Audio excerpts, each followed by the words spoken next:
Hey guys, and welcome to the Working Money Channel. It looks as though another country is moving to join the BRICS nations, guys. This one coming from Mac Attack XRP. XRP becomes a major topic again as Thailand moves to join the BRICS nations. Thailand has recently made headlines with two significant developments: its application to join the BRICS economic bloc and its exploration of adopting Ripple's XRP. Now, we know there are already some ties with Ripple and XRP to the country of Thailand, but if they join the BRICS nations, that would just reinforce the strength and the probability that a lot of these countries are going to be leveraging the XRP ledger in the coming months. So BRICS, an international forum comprising of Brazil, Russia, India, China, South Africa, have emerged as the counterweight to Western-led economic institutions. And so Thailand's bid for membership reflects its desire to secure a place at the table with some of the world's fastest-growing economies. Also, the potential adoption of XRP shows an acceptance of new technology and the future of finance. Armando Pantoja, he's a prominent crypto investor. He shared the exciting news on X, pointing out the interest of BRICS countries in XRP. Thailand aims to become the regional hub for innovation and technology. By exploring XRP, Thailand positions itself at the forefront of technological advancements in the financial sector. And Thailand still wants to remain a positive trading partner with the US, but they still want to get in on this economic opportunity. While China's economic and security influence in the region is undeniable, Thailand seeks to maintain ties with the US, a crucial partner in trade and military cooperation. But by pursuing BRICS membership, Thailand aims to maximize its potential benefits from the economic opportunities presented by the bloc. The more interesting thing, I think, here is that the more and more these countries join, or the more and more countries that we see join the BRICS nations, the more there is going to be need, because don't forget, a lot of these countries are using exotic currencies. And by exotic, I just mean they're not as liquid as, let's say, the ruble, the yuan, or the rupee. For example, like, some of these African countries, they have currencies that are pretty much just used in their own jurisdiction. Thailand, the baht, I don't know how often the baht is used for international trade. Probably not a lot either. Used mostly in Thailand specifically.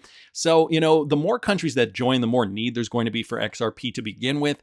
And so, the fact that a lot of these countries are already Ripple enabled does bode well for the BRICS nations, and does bode well for increased liquidity on the XRP ledger, leveraging XRP and creating a more useful ecosystem for trading. Wheezy at Nerd Nation Unboxed also posting this: 5 different use cases Ripple has with the project in the country of Georgia. Now, I'm not entirely sure. I don't think Georgia is on the list of those BRICS nations, but they could be soon by introducing a new CBDC. They definitely have trading on the mind, expanding their economy. Here's a clip of James Wallace, the VP of Central Bank Engagement at Ripple, explaining what they're doing specifically with Georgia. I would say Georgia is taking I think a fairly ambitious approach, because we have 5 different use cases under consideration. So, if you take some of the countries, they're just doing like one solution, which is replacing cash. With the digital lari, there are... That's a similarity to replace the cash. Yeah, it's a digital form of cash. Right, yeah. Exactly. But with this project, I think one of the distinctions about it is there's looking at tokenizing bonds. So retail consumers can get access to bond securities. Looking at tokenizing real estate. There's a payroll element to the pilot.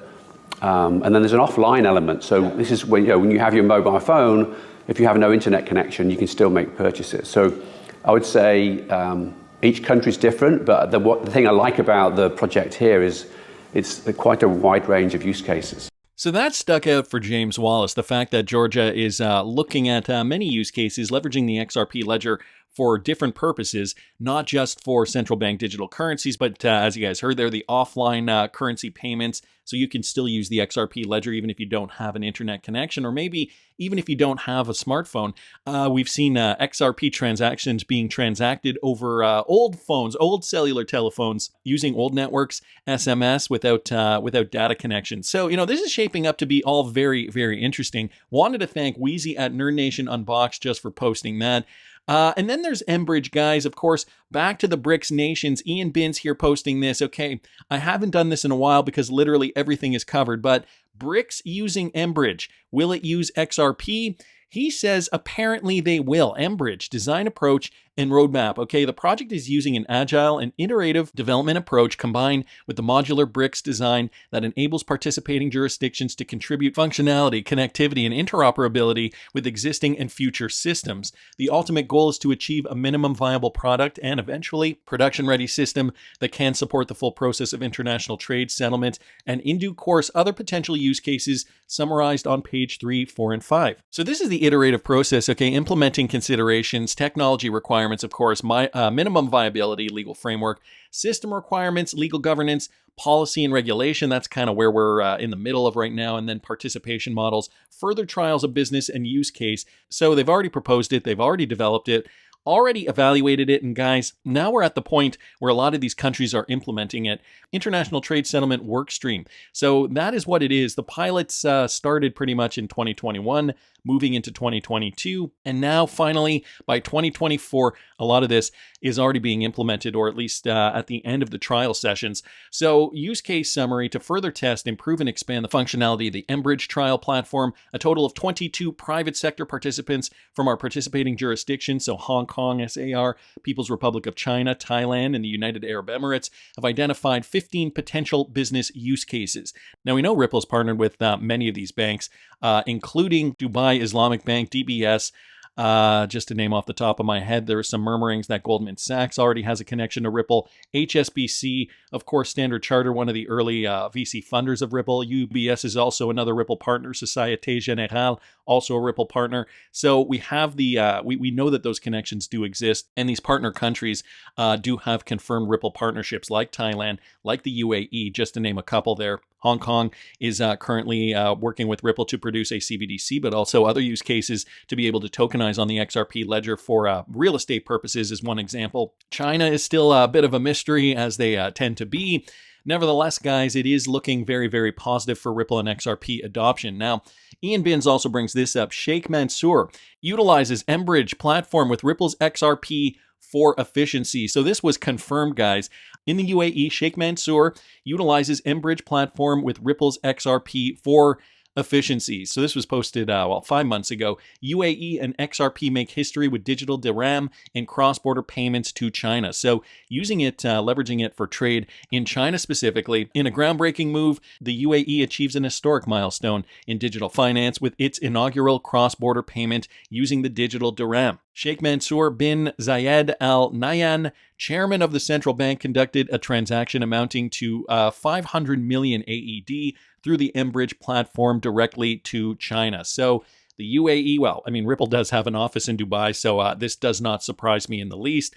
And Dubai Islamic Bank is one of those banks listed in this mBridge partnership document, along with the Emirates NBD Bank. So guys, more to suggest that this mBridge partnership will be using XRP. Subjective views also bringing this up, guys, the birth of the petro yuan. So when you want to talk sociopolitical factors, we got to look at the bigger picture. Saudi Arabia is also exploring accepting oil payments in currencies other than the US dollar, and has joined the BIS mBridge project, a global initiative to use digital currencies for easier and faster international payments. While the US dollar will still be the main currency for most transactions, this move helps Saudi Arabia diversify its payment methods, especially with China being its biggest oil buyer.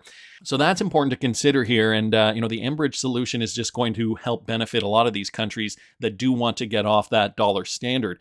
The mBridge project, which also includes countries like China, Hong Kong, Thailand, and the UAE, aims to improve cross-border transactions using CBDC. So we're back to these countries: China, Hong Kong, Thailand, the UAE, the same countries that were listed here in this Ian Binns post. Notably, Ripple's connection with the SAMA Gov, so the Saudi Arabian Central Bank, and the BIS could facilitate the integration of innovative financial technologies into the mBridge project. This includes the use of CBDCs as native tokens on the distributed ledgers, with XRP serving as that neutral bridge currency. Listen to this.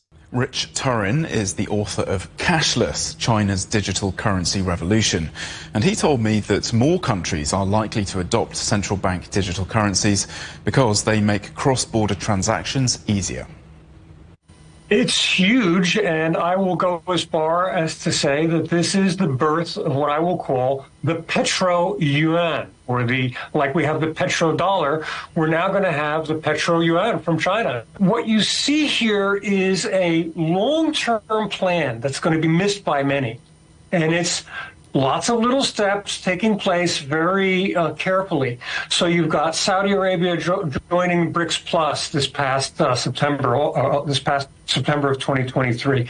Now you've got Saudi Arabia joining into the mBridge program because Brazil, Russia, India, China, and South Africa will all have central bank digital currencies, or CBDCs, within the next year, I would say. India and China are obviously already in pilots and going. Russia's in pilot, and I think South Africa is pretty well along to say that within a year they'll be launched as well. Mm-hmm. So, Rich, this really is a massive change. You talk about the petro-yuan. What do you think about the timing of this, given that the Saudi deal with the US to sell oil in dollars, the petrodollar, has lapsed? How big a vote of confidence is this in the yuan?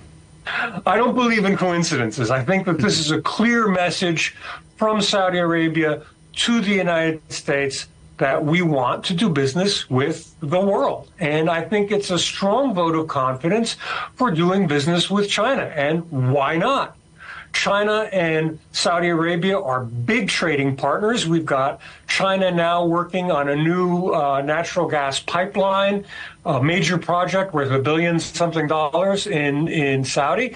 There's a tremendous amount of business between Saudi Arabia and China. And the fundamental question is, why shouldn't that business be conducted in RMB? Why does it have to be in dollar? When Saudi Arabia is buying products from China and can readily use RMB and wait for it, get a better deal. So the timing is not a coincidence. It's a strong vote in favor for the yuan, and it's a clear indicator that Saudi Arabia has intention to do business with China in yuan, and we can expect more of it in the future. Expect it to be slow at first, but eventually this is going to take off.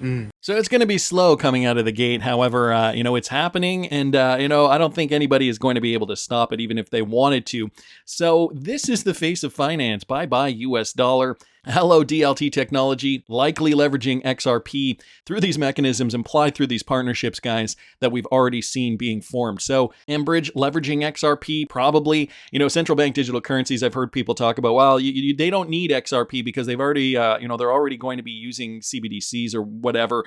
But guys, XRP still needs to be used for that liquidity. You can't just, transfer a CBDC to another country. They want to exchange it for their own currency. So what are they going to use to exchange that CBDC? It has to be a bridge token, i.e. XRP or something similar. But considering XRP is the most popular and considering Ripple has already forged these partnerships with these central banks, chances are it's going to be XRP. Also, Black Swan Capital is bringing this to our attention. This is very interesting too, since the IMF and all other financial giants have been working closely with Ripple and Stellar from the very start. It seems the IMF plans to use XRP for debt settlements and XLM to bank the unbanked after bankrupting the current system. Guys, here is a clip of Martin Armstrong, and here's what he had to say about the IMF specifically. Listen to this. This whole digital currency thing, well, people arguing over that back and forth, they've missed the point that it's the IMF that has created their own coin.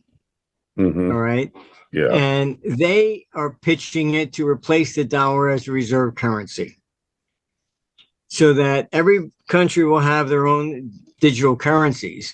But then for international clearance, it would then have to go back to the IMF coin. This is part of this one world idea of a government. And so if the IMF does in fact create their own currency, which I don't know, I think there are too many other different types of cryptocurrencies out there, although they could create something.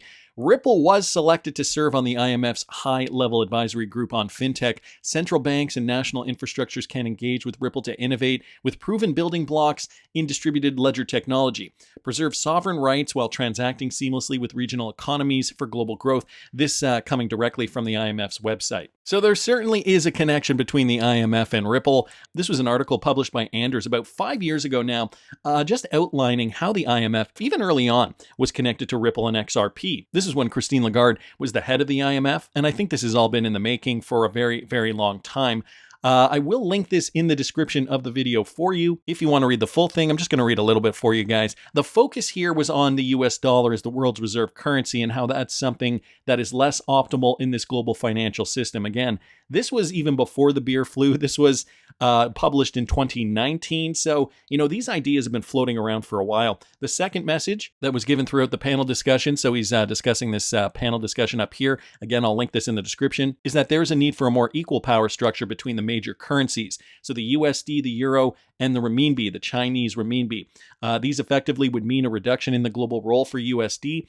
A multipolar relationship between the major currencies would be the preferred structure. The panel hosted representatives from the EU and China representing the Euro and renminbi. The odd one at the panel discussion was a lady who discussed the need for financial inclusion in Mexico. What sparked my interest was the mention of the Triffin Plan and the Keys Plan from the conference. So again, you can reference that if you guys are interested in learning a little more. I've talked about XRP as that supranational currency in the past. I'll find a video and I'll link it up here in the top right-hand corner. But just to reiterate, a supranational currency was then part of the Keys Plan. Now here is something additional that also caught my attention. XRP was labeled a supranational currency in an official document discussing digital fiat currencies. This is displayed in the document on the second page where XRP is described as such. And so again, guys, what does that tell you? They've already chosen the currency that's going to be used in this new financial system. This has all been part of the plan for a very, very long time. Nobody should be surprised when they finally do implement XRP in this new financial system. Once XRP is being utilized in a meaningful capacity, like for example through mBridge, as we start to see more trade occur through a lot of these BRICS countries, that'll get the ball rolling. We're not going to see it all at once, but guys, it's going to gradually grow until XRP commands those prices that we've predicted in the past. But that's just my opinion. I want to hear what you guys think. Please subscribe to the channel if you haven't already. Like the video if you like the content I'm providing. I always love hearing your comments. See you in the next one, guys.